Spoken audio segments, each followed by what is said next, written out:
untuk Malaysia.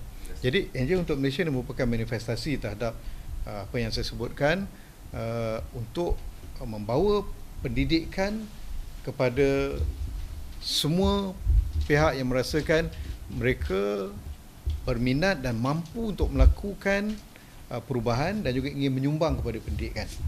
Ia bukanlah sebuah pertubuhan ataupun kita katakan parti politik, tetapi ia lebih merupakan kepada satu gerakan bersama.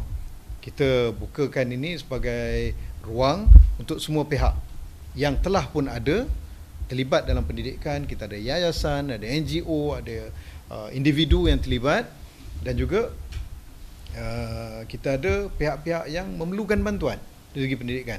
Jadi kita kemukakan satu ruang untuk mereka. Pengalaman saya sebagai menteri dululah dalam kementerian, ada perkara yang kita mampu untuk lakukan, tapi ada perkara yang di luar jangkauan kita sebagai kementerian untuk lakukan, terutamanya dengan banyaknya birokrasi.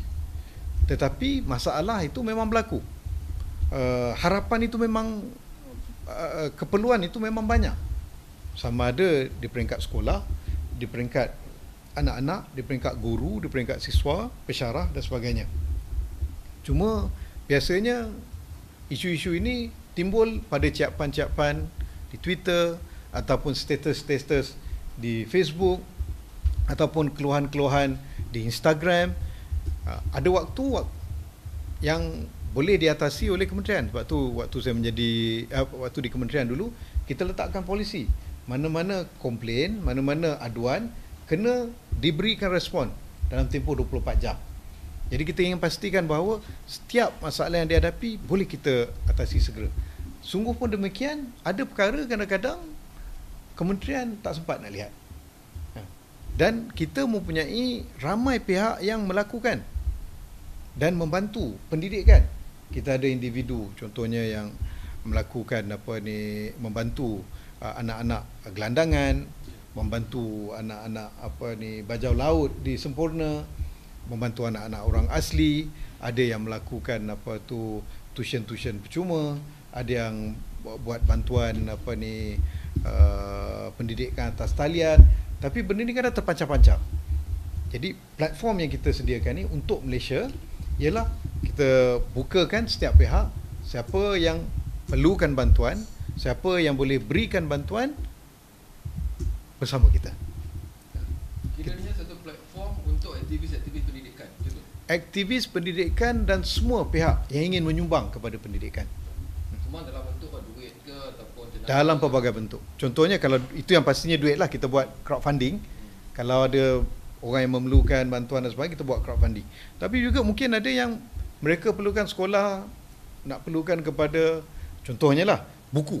Dia mungkin tak perlu kepada crowdfunding, kan? Tapi ada pihak yang akan letakkan buku. Atau ada pihak, ada sekolah yang nak buat bilik guru ke tandas dan sebagainya, ada kontraktor nampak, dia boleh buat, kan?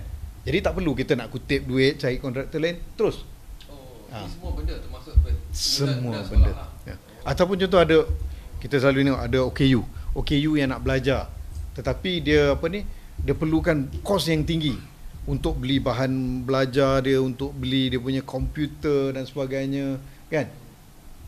Biasanya kadang kalau keluar dekat orang viral kan. Jadi daripada viral dan tak tentu arah gitu, boleh gunakan platform kita ni dan boleh bantu. Dan kita rasa ramai ada orang yang boleh bantu dengan menyediakan tenaga-tenaga pengajar. Ada orang boleh bantu hulurkan duit. Ada orang bantu macam Abilio. Ya, ada orang boleh membantu dengan dia kata okey, dia ada syarikat dan syarikat dia boleh nak buat untuk sekolah ni dan sebagainya. Itulah. Yang penting kita ingin semua pihak terlibat dengan pendidikan. Program pertama